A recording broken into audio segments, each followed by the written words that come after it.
Have you ever stopped to think about something that just doesn't quite add up? America owes $38 trillion. Japan owes $9 trillion. Germany, France, the UK, China. Every single country on the planet is drowning in debt. But if everybody owes money, who are they paying? Think about it. When you're in debt, you know exactly who you owe. The bank has your mortgage. Visa has your credit card balance. There's always someone on the other end collecting. So when the entire world is buried in over $300 trillion of debt, who's holding the other end of that rope? That's what we're going to figure out today. And I'm warning you right now, the answer is going to completely change how you see money and power. Most people think debt works the same way for countries as it does for regular people. You borrow money, you pay it back, done. But that's not how it works at all. Governments never pay back their debt. Ever. And that's not a failure. That's the entire plan. The modern financial system is built on a trick that's been running for over 300 years. And once you understand it, you'll see why the world economy works the way it does. Let's go back to where this all started. England, 1694. The country is at war with France and completely broke. The king needs money to pay soldiers and buy weapons, but the royal treasury is empty. So he cuts a deal with a group of rich merchants. Lend me money now, and I'll pay you interest forever, not for 10 years, not for 50 years, forever. As long as England exists, you get paid. And to make this work, they create something brand new, the Bank of England. The first central bank in history. This was genius. The merchants got a piece of paper saying the government owed them money. And that paper could be sold, traded, passed around. It was the first government bond. Suddenly, national debt wasn't a problem. It was a tool. A way to spend money the government didn't have yet. And it worked so well that everybody copied it. France built the same system. So did the Netherlands. When America became independent, Alexander Hamilton looked at what England did and said, "We need that immediately." He set up the U.S. Treasury and started selling bonds to pay off the Revolutionary War. From that moment on, debt became the foundation of every modern country. The ability to borrow wasn't a weakness. It was power. Now fast forward to today. That system from 1694 runs the entire planet. Total global debt is over $315 trillion. That's almost 3 times bigger than the entire world economy. Every government borrows, every bank lends. The numbers keep exploding, but here's the weird part. When America owes $38 trillion, who actually owns that debt? Let's break down the US numbers because they're the clearest example. Out of $38 trillion, about half is what they call publicly held debt. That means regular investors own it, not just the government shuffling money around internally. So who are these investors? 2/3 of them are American. Banks, pension funds, insurance companies, mutual funds, and the Federal Reserve. The other third, about $9 trillion, is foreigners. Japan owns roughly $1 trillion.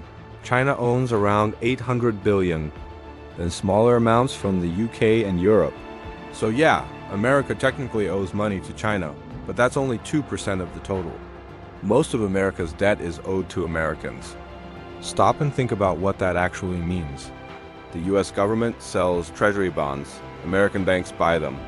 The Federal Reserve buys some of them back, creating new dollars in the process. Taxpayers pay interest on those bonds through their taxes. And that interest gets deposited into American retirement accounts and pension funds. It's a circle. The money goes out and comes right back in. America is borrowing from itself and paying itself back. The debtor and the creditor are the same people. And this isn't just America. This is the entire world. Japan buys U.S. Treasury bonds. America lends money to Europe through organizations like the IMF. Europe lends to poor countries through the World Bank. Those poor countries take their reserves and buy bonds from rich countries. Everyone's lending to everyone else. It's just like sitting at a poker table where every player borrowed chips from the guy next to them. As long as nobody stands up and walks away, the game runs forever. Here's the thing that blew my mind when I finally understood it. There's no one at the top, no creditor in chief. No secret organization collecting rent from the planet. The system is lending to itself. Governments borrow from banks. Banks borrow from central banks. Central banks create money by buying government bonds. It's completely circular. The debt is real. The payments are real. But there's no final creditor. It's just the system eating its own tail. So if it's all just one big circle, why does any of this matter? Because even though it's a circle, the benefits aren't shared equally. When governments pay interest on their debt, that money flows to whoever owns the bonds. And who owns the bonds? Mostly banks, big investment funds, wealthy individuals, and other major institutions. So that interest money doesn't get spread around to everyone. It flows upward. It goes from regular taxpayers who fund the government straight to the wealthy people and institutions holding the debt. And the bigger the national debt gets, the more interest has to be paid. The more interest that's paid, the more wealth concentrates at the very top. Debt and inequality have always risen together, and they always will. Let me show you what happens when this loop breaks. Think about Greece back in 2010. They had been borrowing heavily for years. Then the global financial crisis hit. Investors started to panic and ask, wait, can Greece actually afford to pay all this back? Suddenly, their bond prices crashed, and interest rates on their debt exploded. Greece couldn't borrow any more money. They were completely stuck. The European Central Bank and the IMF had to step in with emergency money.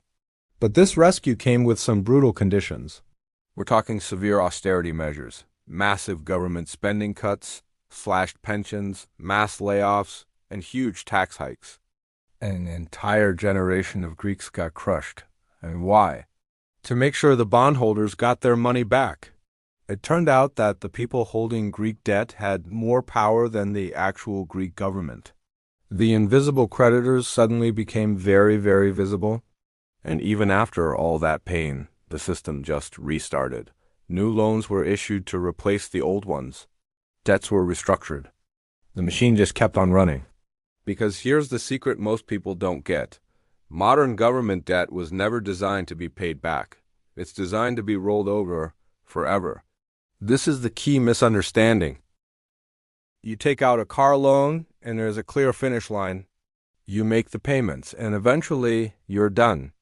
Governments don't work like that. When one of their bonds is due, they don't pay it off with savings. They just issue a new bond to pay for the old one. This is called refinancing. The debt never actually goes away. It just gets renewed over and over again. America is never going to pay off its $38 trillion debt. Japan is never going to clear its $9 trillion debt. They'll just keep refinancing until the end of time. This isn't a flaw in the system, it's the design. And there's a big reason for this. Government debt, especially from a country like the US, is considered the safest financial asset in the world. Pension funds need it to guarantee your retirement. Banks use it as a secure backup for their own finances. Central banks all over the world treat it almost like cash.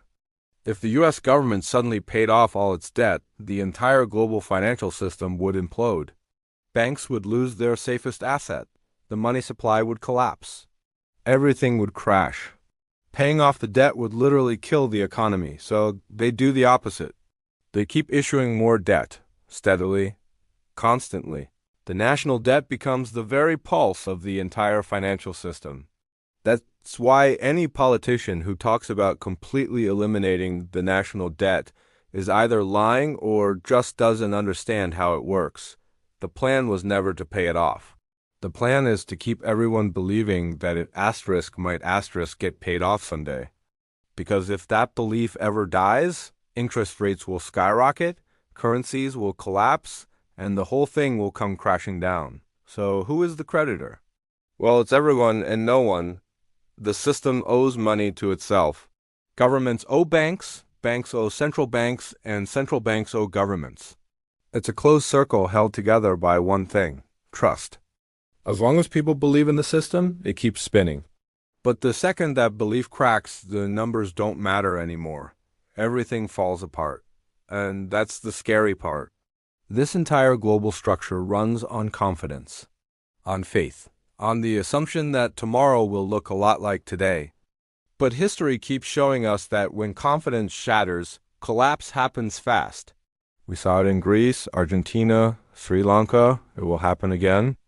A system built on unpayable promises doesn't have a peaceful ending. It just hasn't ended yet. Here's what you need to understand. Debt isn't a mistake. It's infrastructure. Every major government program, every military operation, every period of economic expansion is funded by borrowed money. And the creditors aren't some evil foreign power. They're your pension fund, your insurance company, your bank. We are all stuck in this loop together. And it only works as long as nobody asks the wrong questions. But people are starting to ask. And when the answers finally come out, everything is going to change. If this video made you see things a little differently, subscribe to the channel. The system doesn't work the way they told you it does. And I'm going to keep showing you what's really happening. Thanks for watching.